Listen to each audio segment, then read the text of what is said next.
Hi everybody, today we're going to talk about transformation. So we're just going to build on what we had done previously with transformation. So the first thing we need to do is to build our parent functions that we're going to use through the course of this lesson. So the first one is a quadratic, which is in the form y equals x squared.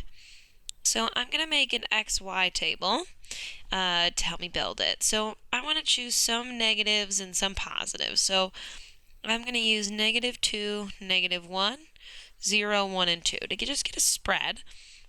And then I need to find all the y values. And I just made those up, so you can make up different ones, but these seem to work pretty well for me, so I'm going to stick to them. So I need to substitute in those x values to get y. So -2 squared is 4, -1 squared is +1, 0 squared is 0, 1 squared is 1, and 2 squared is 4. And I'm just going to plot those points to make my graph, which is a parabola, right? That quadratic is a parabola.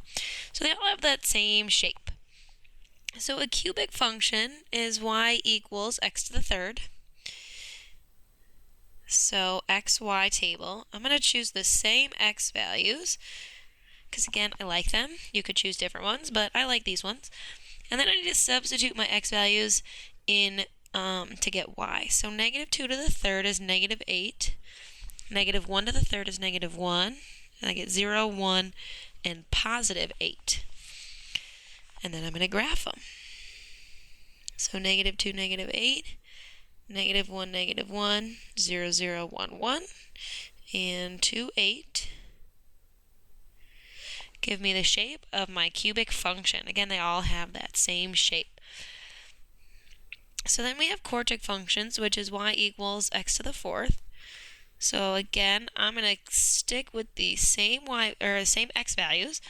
And then to get my y values, I have -2 to the fourth is 16, +1, 0, 1, 16. So now I can't really graph the 16 super well, but it's like somewhere up here. So it's a very similar shape to the parabola, except for it's a little bit thinner, right? Because those numbers are increasing faster, right? X to the fourth means my y values are going to get bigger faster. All right, so let's review the different transformations that we've done before. So the first one would be a horizontal or a vertical shift. We had horizontal or vertical compression or expansion,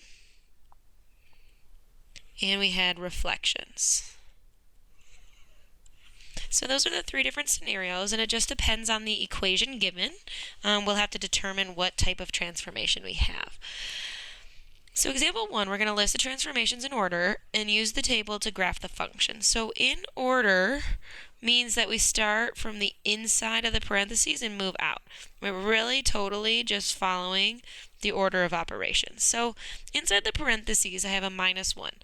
So that means horizontal shift right 1. And remember, everything on the inside with x is opposite. Okay, so it's going to the right. Even though it says -1, it's going to the right. Then I'm moving out. Please excuse my dear Aunt Sally. Now I'm looking at what I'm being multiplied, right? I finished my parentheses, now I'm moving on to multiplication.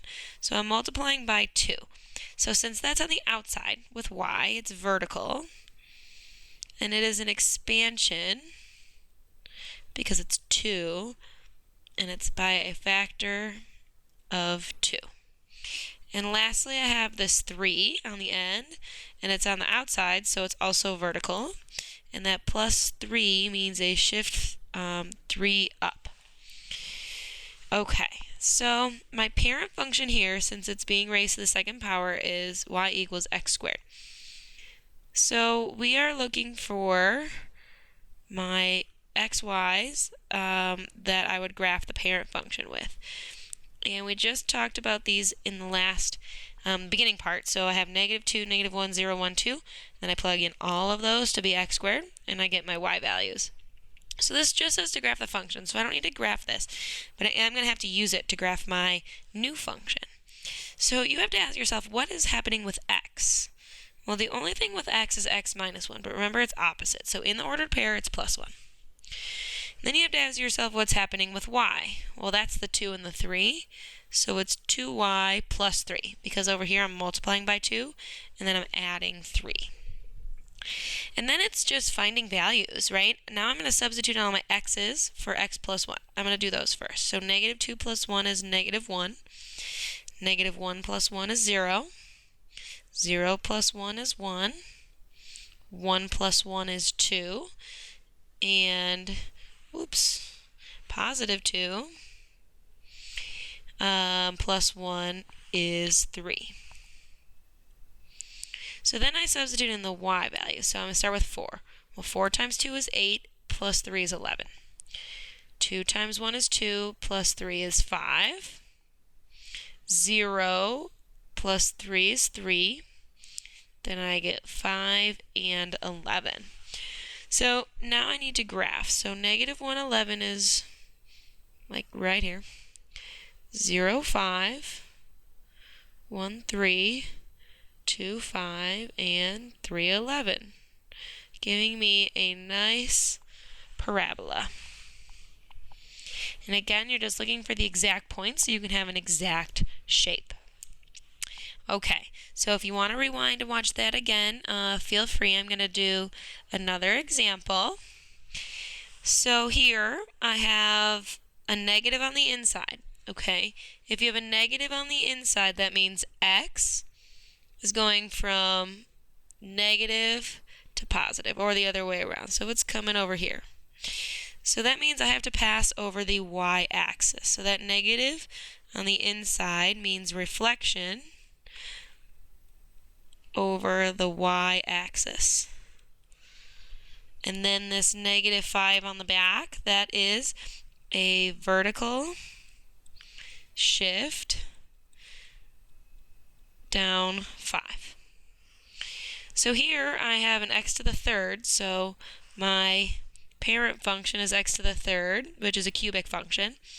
So when I choose my x's,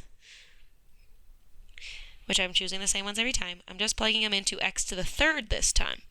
So that's negative 8, negative 1, 0, 1, 8.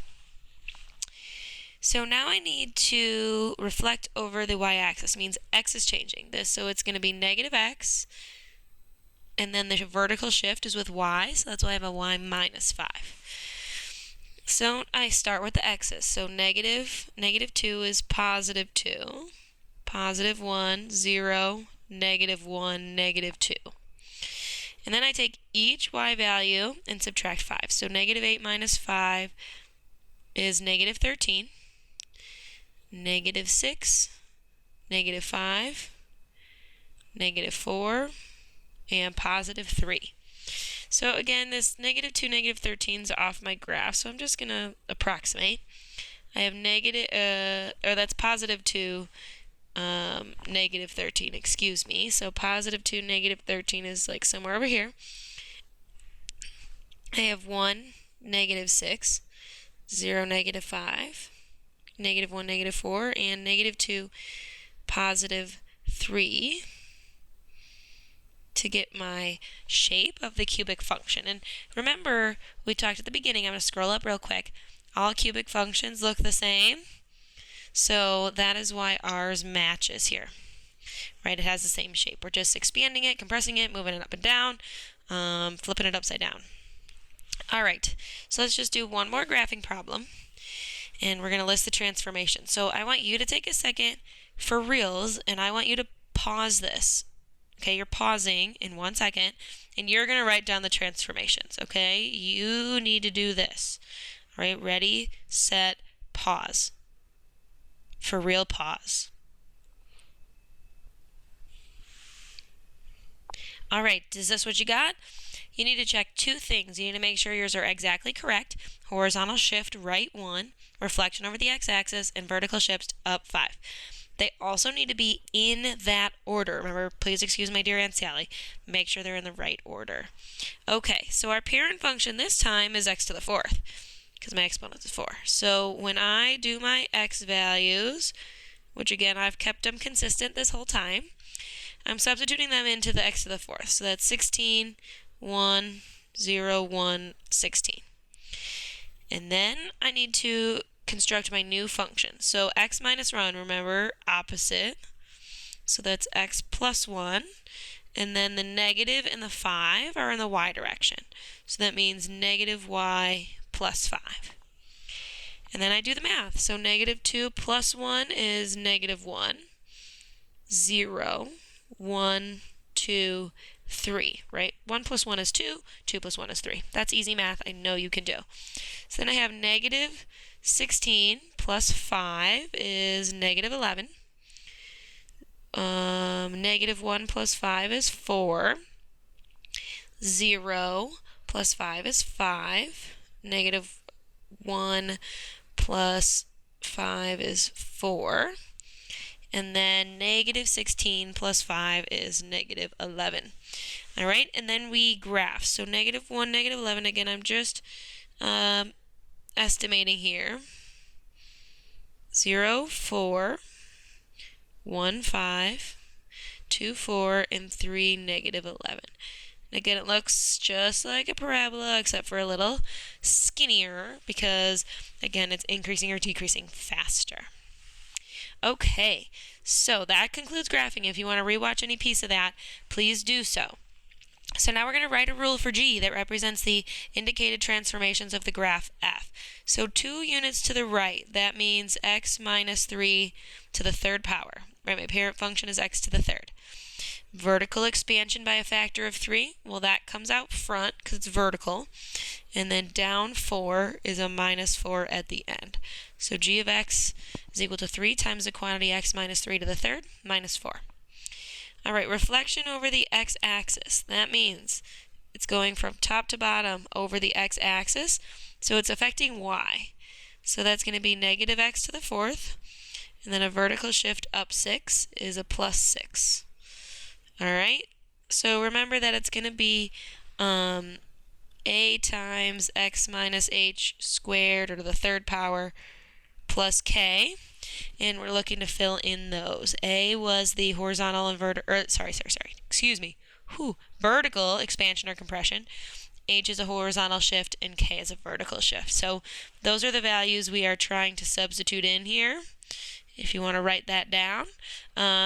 Write down any questions that you have. If you're confused on anything, feel free to rewind, rewatch, or write some notes in the margin, and make sure you ask those when we see each other next. See you later.